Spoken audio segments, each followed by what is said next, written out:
And it's just not right. We're all human. No one is above anyone. No skin color is more beautiful or uglier than the rest. You know, when I look at skin color, um, I appreciate diversity. I wouldn't want us to blend into one color and for there to be just one race on this earth. You know, truly, when you look at the ebony models that are that extremely dark chocolate brown, their beauty is very rare. I have several friends from Nigeria and also from Africa. A lot of them have brought me African caftans. So if you see me in an African caftan, do not say that I'm being prejudiced or that I shouldn't wear the caftan because I'm white and it's against your African culture. It was a gift from my African friends. But what I'm saying is, you know, have you ever seen the white people that have the milk white skin? And they look so amazing and beautiful, like the most glowing skin. Um, I love Mediterranean men that have the olive skin with the olive green eyes or the sea green eyes. Oh my gosh, I think that they are so attractive. In fact, I'm more attracted to the Middle Eastern looking men rather than American men. I worked for the Japanese for 7 years. They were the kindest people that I ever met in my entire lifetime. They treated me better than any American company could ever think of treating me. I had 52 holidays, paid holidays. Every Christmas, I got a Christmas bonus. My health insurance and benefits were fully paid. The only reason that I stopped working for the Japanese was in the 7th year, there was some kind of trade problem between the U.S. and Japan, and our Houston office was closing. I have nothing against China. I shop from Temu all the time. I love Temu. It is such a fun site to get on and find really, really cute things to wear. I love that they have gothic things. I love that they have, you know, like really interesting prints, bohemian looking prints. So I don't have a prejudice bone in my body. And I'm not going to let any race of people try to manipulate me into guilt that there's no reason for me to have guilt. Some black people insist that every white person should have guilt and walk around saying, I'm sorry for things that they didn't even do to them. The people that are living today have not done anything to you. If anything, it's the radical people who shouldn't be classified as whites. They should be classified as radicals. That's what they are. They are hateful human beings that have no respect for any race of people or any other person other than themselves. I wish that I had a wig and I could dress up as Wanda Sykes. Not because I'm making fun of her, because I think she's the funniest character that I could ever emulate. I love Cat Williams. Sometimes I walk around the house and I like find myself like paraphrasing some of the skits that he's done. I just think that he's so hilarious. All of my life I've listened to black music. I love like soul and blues music. It's actually my favorite kind of music. Um, I have a lot of black friends, but there have been instances in the past where I had to end a friendship because one of my black friends is like, just over the top with the thing about, oh, well, white people this, white people that. And I would be like, hey, take it easy. I've never done anything to you. One time, out of pure innocence, I'm not a person who's ever been around children. I've never had children. Up until about 2 years ago, I've never even seen babies born. I've never been to the hospital to look at babies. So one of my black friends that was my coworker, and we were really close friends, her daughter had a baby, and she was black. Well, when she sent me pictures of her grandchild, the first thing that came out of my mouth is the baby looks white. And my friend took that as like a stab in the chest, like I had said something so bad. But the baby was white, pretty much white. Now, I've never seen black babies being born. I've never even went to the hospital and seen white babies because I'm just not a person who's around children a lot. So we went back and forth for a long time, like, well, why does that hurt you? First of all, I'm just saying that it looks white. So she said, well, that's so upsetting because you know what happened in the slave days. So many black women were raped by white men, and in our genes, there's probably a lot of, white ancestry. And for us, that's a very touchy subject. Well, I wasn't trying to be mean. It was just something that I said because a lot of times I just speak my mind and I just say whatever comes up. I'm not, a person that censors what I say. Let's see. Another time, I was a supervisor at a job, and I was the only white person over a all black staff. And they hated me, no matter how nice I tried to be, no matter how good of a supervisor I tried to be. Every day I heard the whispers, that white bitch thinks she can tell us what to do.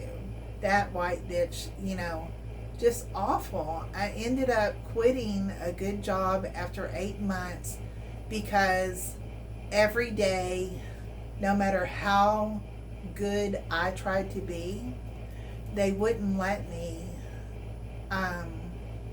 into their circle.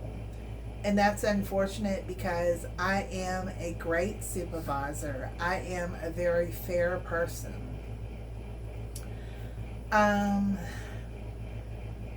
I guess, well, I'm trying to think of some of the other things, between blacks and whites that are touchy subjects. It's always going to be something that is hard to talk about because I perfectly understand that the history that they're trying to cover up, that our white president, Donald Trump, is trying to erase, is so important to you. I know that what happened to blacks was absolutely a horrible thing. But I also think about, well, look what happened to Jews. Look what happened to the American Indian. I'm Hungarian. Part of my people were exterminated just like the Jews. They went into Hungary and took the Hungarians and the Polish people, which are also my ancestry. So historically, Human beings have been so cruel to others that I don't know if it's ever going to stop. Look at the Jews who killed over 300,000 Palestinians. They're neighbors. There's only an imaginary line between Israel and Gaza. But they went to bed every night while their neighbors were being brutally murdered and bombed. Now, you know what? I have both Jewish friends and I have Palestinian friends.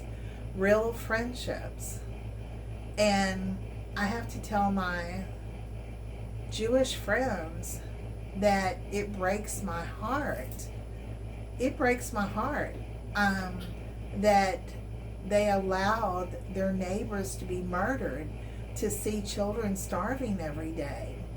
And now that Iran is bombing Israel, my friends don't want me to say that I'm happy about that, but absolutely, as a psychic, I told them, I believe it's absolute karma. You think in life that you're going to get away with cruelty and that it's never going to come back to you.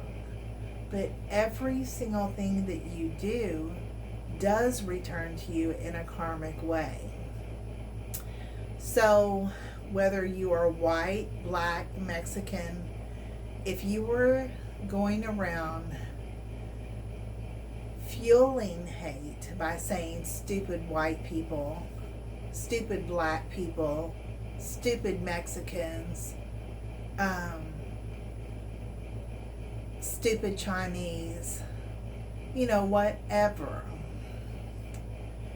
Every time those words come out of your mouth, you're contributing to hate continuing between the races. And we shouldn't be headed in that direction. We should be headed to world peace. We should be doing everything that we can do to forgive each other, to start living in the present instead of the past. If we dwelled on everything that happened in the past, none of us will ever get over what has been committed against us. None of us. You can't live in the past. You have to live for today. You have to live in the future. You have to think about world peace. And that includes accepting all races. That includes not insulting other races. Now, my main fear, and I feel things very psychically and very in depth, and they are usually correct, is I didn't think that the parody of Druski versus Erika Kirk was just a funny skit. Even if it started out that way, I could see it fueling into something that could become lethal or dangerous for either side. So remember that immediately when this came out, blacks were so angry. Blacks were angry because Erika Kirk said, well, if I dressed up as blackface, I would lose my job. I would, be hated across America. And then blacks were saying, well, we don't apologize for what Druski did. It was funny. It was hilarious. And it was. It was. Because he truly meant it in a comedy way.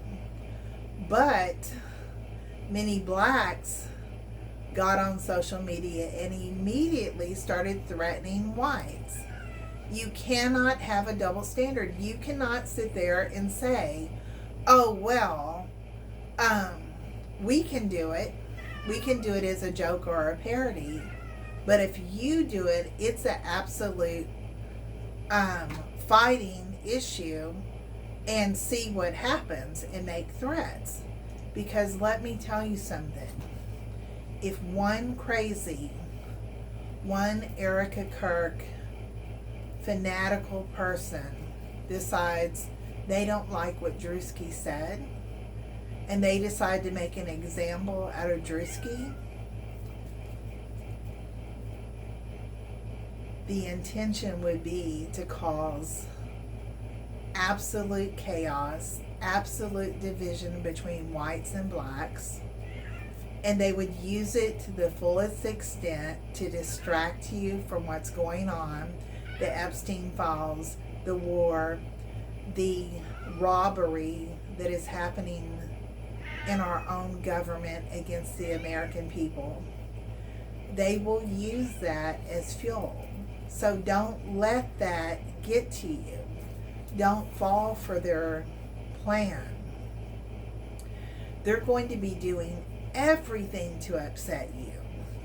They're going to be pitting people against each other, especially blacks and whites, because that is like one of the main things that would upset everybody. They know that it is like an explosion.